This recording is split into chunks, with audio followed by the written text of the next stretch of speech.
Hello gamers, welcome back to another high-level match of StarCraft 2. Today it's time for a Terran versus Zerg, where we find ourselves on the map Waterfall. And first off, in the top right-hand corner, playing with the red Zerg drones from Italy, we have Raynor.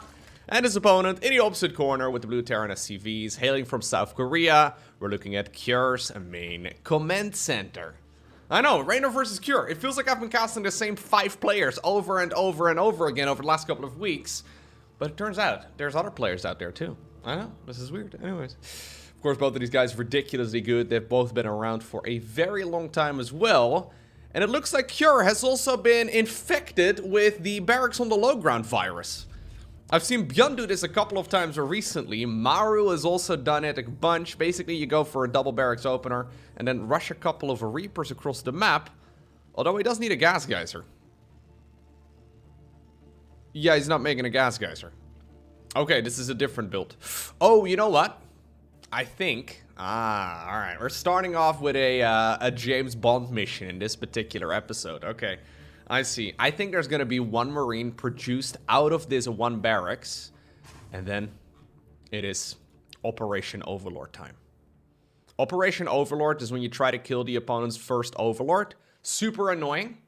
Most of the time, the Overlords on this particular map, they try to hang out above these pillars, but obviously if you can get high ground vision, you can snipe it very easily. Operation Overlord is just about to be in full swing. Raynor at this point doesn't know. Zerg players obviously do not drone scout anymore in 2022 because it's not really worthwhile. Obviously, it's gonna come at a small expense right here for Kjur as well. I mean, obviously some early game vulnerabilities as well. Now he sees it, but yeah, no way. I mean, he thought about going there. Yeah, I guess at this point he's saying, yo, I guess my best case scenario right now is that I force my opponent to lift off the barracks. He's gonna lose production here momentarily. He really wants to try and get towards that dead space over here. If he can... No, you gotta split him up. I was gonna say, if you can get over there, that would be huge. A mental victory, more so than anything else. But in the end, Operation Overlord is a success. You love to see it. This does slow down the early game of the Terran quite a bit though, right? So you look at this as a Zerg player and you're like, oh my god, that's the worst thing that could have possibly ever happened. But normally, there'd be a couple of Hellions coming up. Normally, we see at least a reactor here. Yeah, I think we're still gonna see the switcheroo. But everything has been delayed for the Terran player for quite a bit as well. So I don't think it's one of the biggest investments here that you could have gone for. But it's certainly still an investment, right? Operation Overlord is not free. In the meantime, though, Zerg has followed this up with a third hatchery as well. Going for the triangular position right here on Waterfall. A lot of players like to go for the one right over here instead. But I guess that Raynor will be making his 4th hatchery in this location.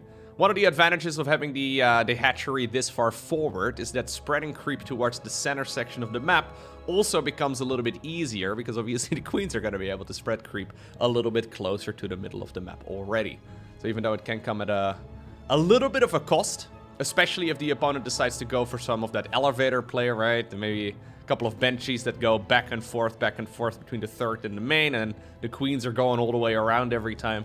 There's a small vulnerability here for Raynor, but nothing that he hasn't dealt with many times already before. Okay, one cheeky little Hellion, tasked with killing a creep tumor. Not gonna happen. Medevac also coming up on the back of this, so I guess we're gonna go for a Hellion drop in the main base or something along those lines.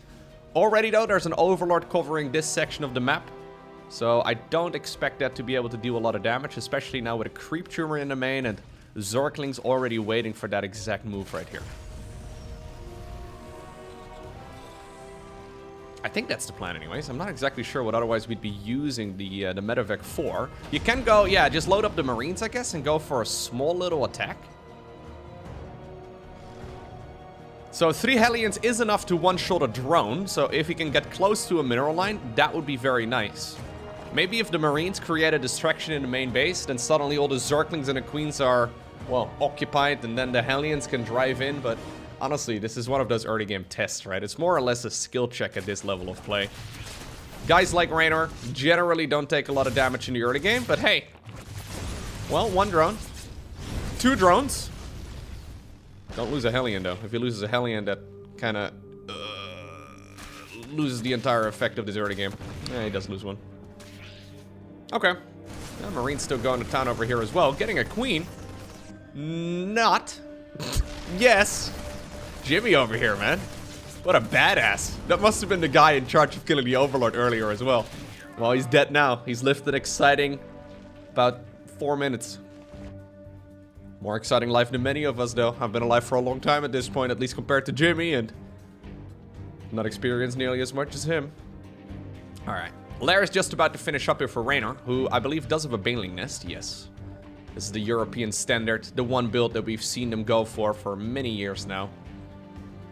For a little while, we saw a lot of Zerg players opting to go for the double evolution chambers first, where they had got some, they would get some quick upgrades, and they tried to leverage their way into a solid mid-game. The problem is, without Baneling speed, Terran players have gotten super good at those marine-based attacks. They can really split up their bio army very nicely.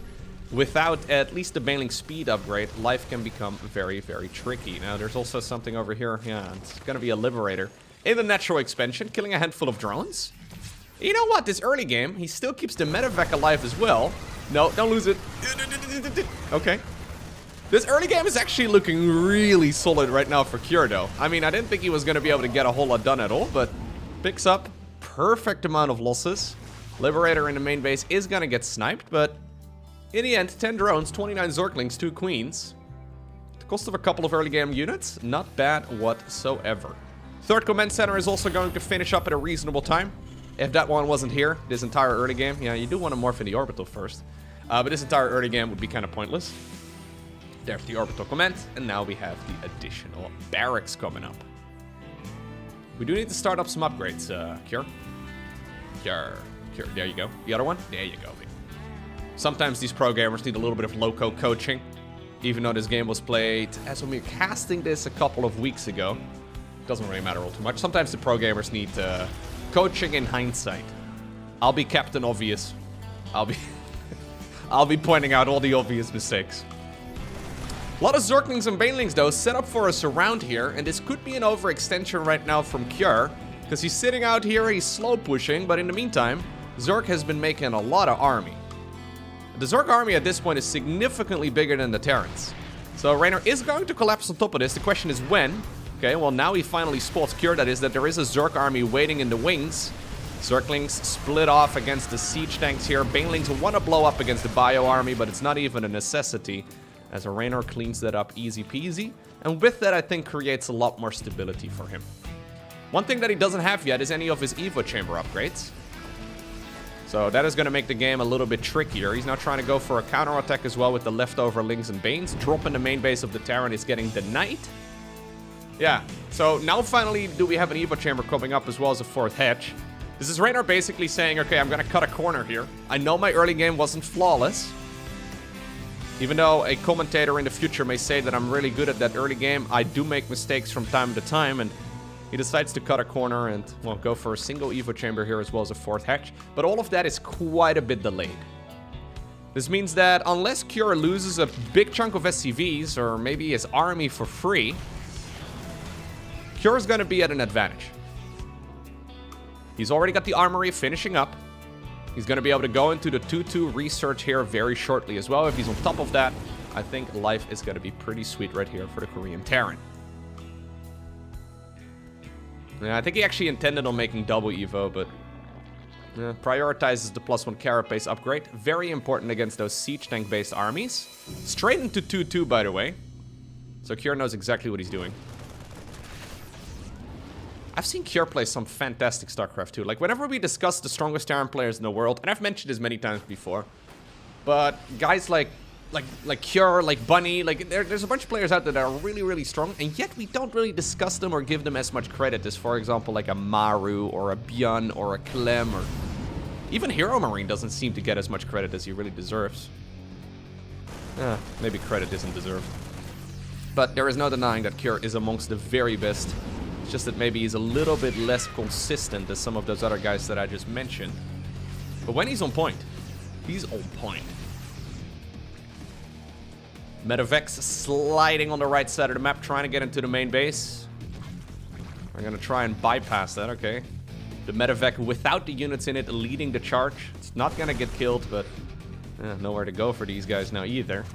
One medevac goes down. Second medevac may very well get hit as well by that spore crawler. Although, nope, once again, it's going to be the one in front that is going to take the brunt of the damage. And that happened to be the full HP one. Cool attempt there from Cure. Small investment in the end. Just ended up losing one medevac. Now he's securing himself a 4th command center. Creep spread. Looking pretty good here at this point. Love to see a little bit more of it though. Baneling landmines now being set up here as well by the Zerg. Good targeting here by Cure. Picks up at the last moment. He's playing with fire, but so far he hasn't burned himself. Good targeting. Okay, yeah, okay. He was gonna, yeah, it's just a matter of time, right? If your name doesn't start with a B and ends with Yun, you'll likely end up burning yourself there in the end. Yeah, it's tricky. Infestation Pit, at this point, finishes up. He's gonna be able to go into a hive here momentarily. If Raynor can push this game forward for another 15 minutes or so, I think he's gonna be able to stabilize. It's just that it's really difficult to stabilize from here. 15 minutes is obviously a bit of an exaggeration here, especially if Terran doesn't go straight into 3-3. I'm surprised Cure... Okay, I was gonna say. Okay, I'm not surprised anymore, Cure. I wanted to say that I was surprised he didn't start it up yet, but he did it right away. We even have the armory upgrades as well coming up for the siege tanks. Really nice. Now he's gonna go for the additional command centers. This would be the moment to add on the Ghost Academy as well. Anyhow, at some point what I'm getting at, right? These upgrades, they're all gonna be the same. You can't go any higher than 3-3 research. So if Raynor can get there eventually, it doesn't really matter as long as he's still at a solid point at that point in the game. Or at a solid spot. So this map does generally force a little bit more of a passive situation here for Terran. Ooh. I mean, after these first bases get acquired, normally Raynor is very much so the kind of guy who will try and prevent this 5th base from coming up, but so far, he just hasn't had the chance in this game, right? All of this is a result from that early game. Second factory is coming up, or is it the 3rd factory? No, it's the 3rd factory, I was gonna say. That'd be a very late 2nd factory. Speaking of late though, he still does not have a Ghost Academy. Does he? No. Interesting. Vipers are coming up. Adrenal Glands is coming up as well. Do we have a Lurker Den? I don't think we have a Lurker Den. No, it's going to be Hydra Ling Bane. Well, mostly Ling Bane here, together with Vipers. A couple Queens for support. Okay, he scouts the couple of Banelings on the ramp. Good targeting here once again. He's pushing as well on the right side of the map, or at least attempting to. A lot of missile turrets being set up in interesting positions. Gotta compliment Raynor, by the way, considering the early game wasn't entirely perfect. He's been playing a fantastic mid-game so far. One problem you'll run into here as a Terran, and, well, as a Zerg as well, is that this base on the low ground, obviously the map is mirrored, the base on the low ground is very difficult to acquire. Okay, here come the Vipers. They're ready to, I think, Blinding Cloud indeed. Maybe a couple of abductions would not hurt either. Planetary here helping out quite a bit. Marines desperately running away. Banelings right now taking a ton of splash damage from the Planetary itself. Picks up and gets on out of there. Okay. Can he kill the CC? He can kill the CC. Wow. That fight seemed a little crazy to me. And I didn't think it was going to go well for the Zerg at all. But Raynor just managed to pull a rabbit out of a hat there. That was actually nuts. He killed a bunch of command centers. Shut down some SCVs. Killed the army. I don't think he's feeling all too comfortable, but he's feeling a lot more comfortable than he did a couple minutes ago. I would love to see Burrow on that one Zergling, by the way. Although I guess it doesn't really matter. Army over here on the left side. Banelings once again. Get targeted. Cure is doing a phenomenal job targeting Banelings in this game so far. Go ahead, give it a try in your own matches. Tell me how it goes. I've tried doing it, and then you accidentally either like right-click, right? So you don't want to be right-clicking. You want to be attack moving for sure. Because if you're right-clicking, you miss your clicks. You move command. I know this because I've move commanded straight into Banelings before, which is not ideal. You want to be attack moving. But obviously, if you don't micro it perfectly, life becomes a little bit tricky. Anyways, Cure once again coming in through this choke point. Missile turret guys once again being set up. Still no ghosts. Cure, where's the ghosts? Where, like, that's like your ultimate late game units. You need ghosts to kill the ultras, you need ghosts to kill the lurkers, you need ghosts to kill the vipers, you need ghosts to kill the brute lords, you need ghosts to kill the queens. Yeah, I missed the unit, but what I'm getting at is that the ghosts are very important. Vipers, though, flying pretty far forward. Missile turret guys once again helping out as well, trying to soften up those units quite a bit. But the real danger here is those Zerglings, the Hydras, and the Banelings once again. Raynor is forcing Cure to leave this position, and he cleans it up. Without a planetary in this location, yeah, there's really no way that Terran's gonna be able to hold on easily. And this is now starting to look a little bit more desperate, actually, for Cure, who's got a lot of money still. But this expansion is important. He does not have to base at the 9 o'clock position either. Okay, Raynor trying to trade out a couple more army units here. But he doesn't have the expansion on this side of the map taken either, so he's just on the 4 bases here that we've seen at the start. Planetary fortresses, by the way, in key locations. Love to see that. Army here moving on the left side of the map once again, and this is one of the reasons why Cure has been struggling a little bit in those fights on the right side, because he's got a lot of supply caught up in units that aren't really doing a whole lot in that battle. Oh, Baneling landmine there as well on the ramp once again. Pretty much the same location as earlier. Cure scouted it that time around, but Raynor is starting to claw his way back into the game. +3/+3, just about to finish up. Lurker Den, coming right up as well. 3 Vipers, still up in the air. Don't consume your own hatchery, that would be bad. Army here, okay, does get cleaned up, but the army at least kills the hatchery. So you can see what the plan right here from Raynor was, right? He's doing a fantastic job. After that early game didn't go so well, he had a plan, he knew exactly what to do. Did just end up losing 2 hatcheries though, and that is going to make things a little bit trickier. Right now his income is not going to be as good as he wants it to be. Raynor wants it to be at, you know, at least the 1,000 more minerals a minute than his opponent.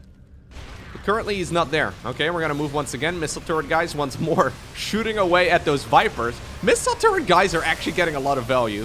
Blinding clouds left, right, and center, but this time around I don't think there's enough Zerg. No, there most definitely is not even close to enough Zerg. That said, though, we do have a lot of gas available, and if there's one thing I would like to see Raynor spending his gas on, it would be lurkers. Left side of the map is getting scanned once again, too. The reason, by the way, why the cleanup was easier this time is because pretty much the entirety of the Terran supply count was on the right side of the map. Raynor trying to rinse and repeat the same location 7 times. It worked the first 6 times, it seems, but Cure managed to clean it up easy peasy. But this time around, that means there's no counter pressure over on this base anymore. Those missile turret guys, by the way, how many lurkers have, or sorry, how many Vipers have gone down? 4 Vipers. That's kind of funny. We're going into Liberator play too. Just make a Ghost Academy, Cure? Maybe Cure is showing us the no ghost challenge. No idea why he's making it harder on himself though. Ghosts are just amazing, right? Like genuinely the best late game unit by far. Well, now the lurkers are out. I don't see how Cure is going to be able to do anything without ghosts. Yeah, okay, there we go. Double Ghost Academy starts up right away as soon as he sees the first spines of those lurkers. I don't know why I didn't make that earlier, to be honest. He's had money for it for ages. If this was Maru, he would have built it at like the 8-minute mark. Anyhow. Yeah, no, you can't push in there, mate. He's trying. He doesn't believe me.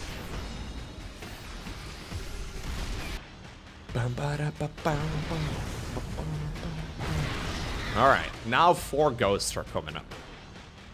Look, Cure wanted to play a lurkerless game. Or a ghostless game, but then there were lurkers and he couldn't. He's just a very respectful Terran, okay? The new patch notes seem to indicate that ghosts are overpowered.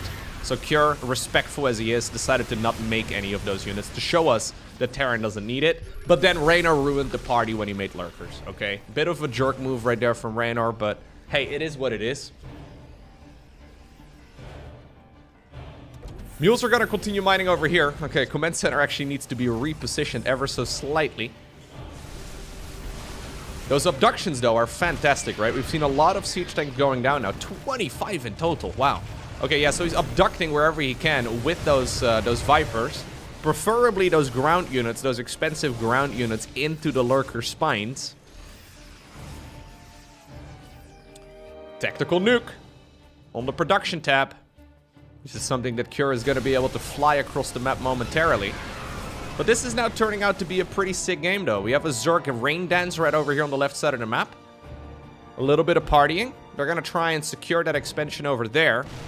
Sensor tower in this location, though, sees exactly what's going on. Yeah, good wall up here. It's not going to be easy to break through that. So Queen's Vipers, Zergling Hydras, and whatever reinforcements are here. And then the majority of the movable Zerg army is going to be here on the left. Now Banelings are coming up, so I do think that he's probably intending on blowing up this wall momentarily, but that Planetary Fortress is in a really good position, where just a bunch of Zerglings and Banelings alone are not going to cut it. Don't consume your own hatchery. Don't do it. Stop. Okay, there you go.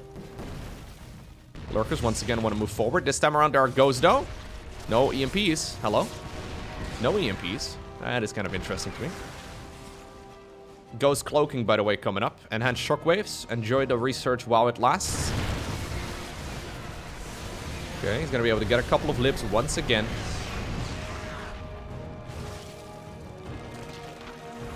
Liberators are apparently being tested with right now with the new multiplayer balance patch. An addition to the multiplayer patch where now the Liberator is going to be 25 gas cheaper. Kind of interesting. I think that's to make up for that little ghost nerf. Okay, well, you know what? They'll still be able to do this just fine in the next patch of StarCraft 2 as well. Those snipes helping out a ton. Double nuke, by the way. There should already be a nuke available, and there it flies across the map. Another nuke is coming up here as well for Cure. Cure still has a ton of money in the bank. Don't know if you want to be nuking your own ghosts. Last time I checked, that's not the ideal way of playing it, but at the very least, the Zerg army is forced to back off.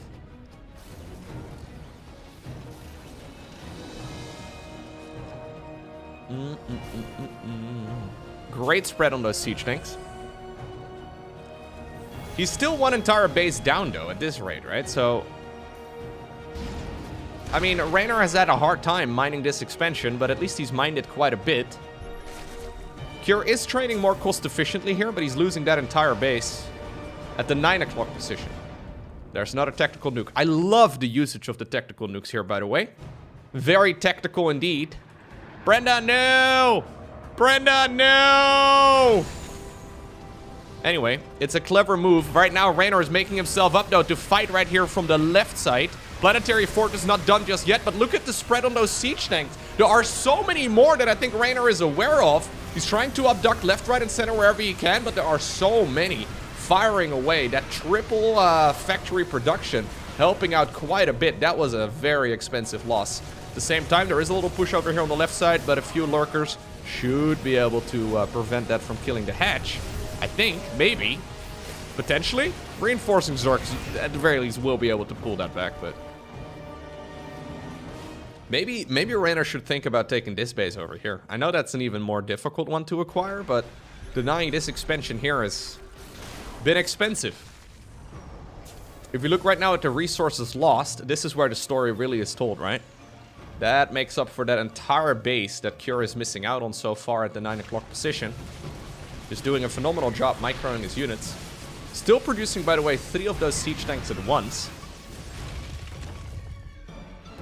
I really like the late game, actually, here from Cure. I didn't really like the idea of not having a Ghost Academy. But honestly, he's been doing a phenomenal job. Like, Liberator, triple siege tank production with Marine Marauder Medevac did a surprising amount of work.